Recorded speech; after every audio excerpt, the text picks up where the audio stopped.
کچھ وقت گزاریے، سمجھیے کہ میری نیت اور ارادے اور میرے قول اور عمل سے میری دنیا کیسے بنے گی اور آخرت کیسے بنے گی۔ ہم یہ سمجھتے ہیں کہ شاید نیت اچھی ہو تو عمل قبول ہوگا اور جنت میں انعام ملے گا۔ پھر سنیے، نیت خالص ہوگی تو سب سے پہلے دنیا بنے گی۔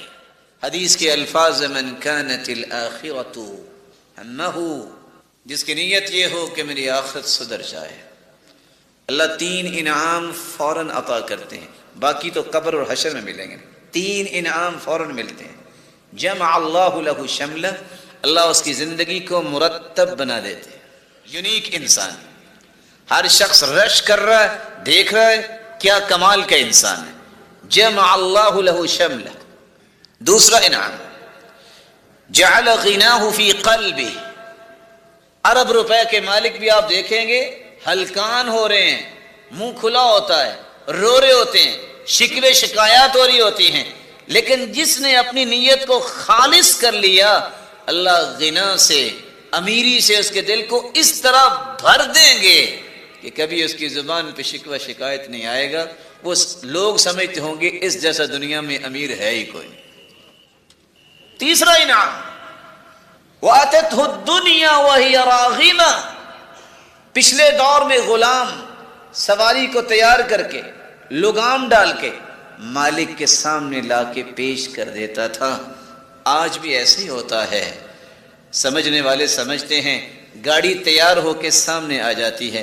اللہ کے رسول کا فرمان ہے، جس بندے کی نیت خالص ہو جائے، آخرت کا غم اور فکر دل میں آ جائے، اللہ دنیا کو نکیل ڈال کے اس کے سامنے اس طرح رکھ دیتے ہیں جیسے مالک کے سامنے غلام جو ہے وہ سواری کو تیار کر کے لاتا ہے۔ ایک چھوٹی سی جھلک، یہاں مالدار بھی بیٹھے ہیں، اللہ ان کو سلامت رکھے اور ان کے مال کی حفاظت کرے اور شریروں کی شرارت سے بچائے اور حاسدوں کی حسد سے بچائے۔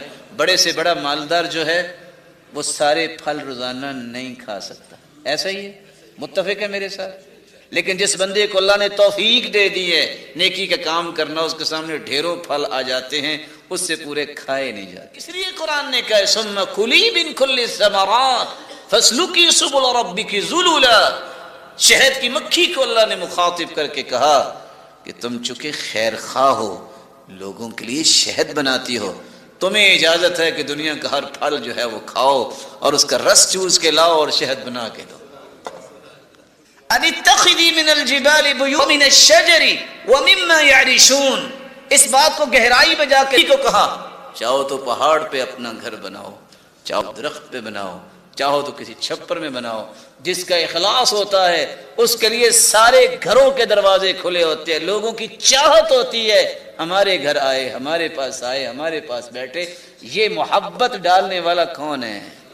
اللہ کی ذات۔